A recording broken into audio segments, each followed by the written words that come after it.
गया इंजीनियर गुल असगर खान साहब, ये बताइए कि इस्तेकाम पाकिस्तान पार्टी जो है ना, वो आमिर मुगल साहब भी कह रहे थे कि आप हुकूमत के बड़े अहम इत्यादी हैं, तो मुझे ये बताएं, और ये भी कहा जाता है कि आप इस्टेब्लिशमेंट में भी बड़े मंजूर नज़र हैं, तो ये बताएं कि ये जो पाकिस्तान तहरीक इंसाफ को मुज़ाकराती मेज़ के ऊपर लाने के हवाले से इस्तेकाम पाकिस्तान पार्टी कोई अहम किरदार अदा कर सकती है, या आप समझते हैं इस मामले में आप बिल्कुल बेबस हैं इसलिए खामोशी से बैठे रहें? देखिए, दो तीन चीज़ों का मैं जवाब देना ज़रूर समझता हूँ। भाई ने कहा कि हम लोग चोरी करके आए हैं, नहीं, चीज़ें आप इतनी मैं वो करके नहीं कर सकता। आप डकैती मार के आए हैं सर, चोरी तो छुप के होती है। चोरी से सुनने की भी हिम्मत करें ना। मैंने बोला, जब मैं बोलूँ तो आपने अपने बोलना नहीं है।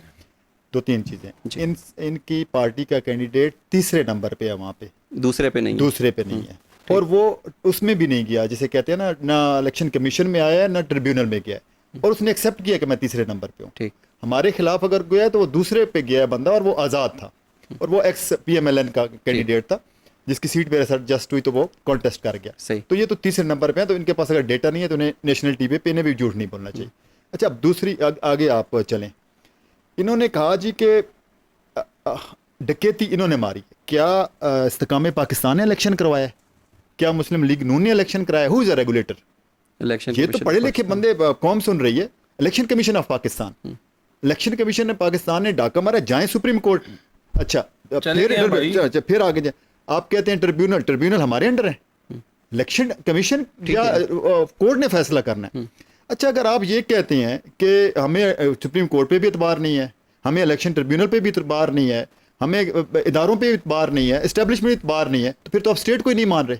फिर तो आप कोई इनकलाब, कौन सा इनकलाब लाना चाह रहे हैं? देखें, ये जो इनकलाब है, जो जिस तरीके से किया गया है, 3.5 साल आपके पास रहे। मुझे अच्छी तरह याद है जब आपकी परफॉर्मेंस ये थी, आपको तो टिकट लेने के लिए तैयार नहीं था जब आपकी परफॉर्मेंस बेस थी। आप तो आए एंटी इस्टेब्लिशमेंट, क्योंकि एक नारा, क्योंकि इंडिया भी पूरा मीडिया को कंट्रोल करता है, हमारे दुश्मन मीडिया को कंट्रोल करते हैं। आपने भी वही नारा, आज मुस्लिम लीग नून एंटी इस्टेब्लिशमेंट नारा लगा दे, आज Istehkam Pakistan anti establishment, vote हमारे पास आ जाएगा। Is a recognised fact.